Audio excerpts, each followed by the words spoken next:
يقول رعاك الله يا صدر مهوب أدنات ما يملاه، على قول المثل يقوم يصدور الشمالية من أول لو يجي صدر الشمالي بعض مما جاء طبيعي لو يصير أضوق من صدوره الجنوبية، ولكن صار تالي الوقت محدة على قصياء أمور خلت الأخلاق من تالي تجارية، رفيق انضاق منك بلا سبب مالك ومال أرضاها، لا تسأل أرضاه ولا توريها الكراهية، من يمه ريح أعصابك وهو خلى على عمياء،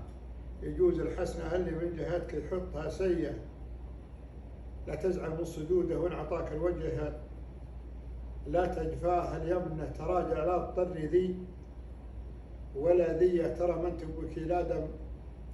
لقمت تناقشه وتعد ما قاله وما سواه، تبوضعه على ما قيل تبقى مثل ما هي، ترى من تبكي لا دم على ذريته ترباه تربيها الليالي عقب ينس حامية التيه، اليمن هبتلش واحتاج من يقف على يمناه، يبي يذكر رفيج الرفقة بلمسه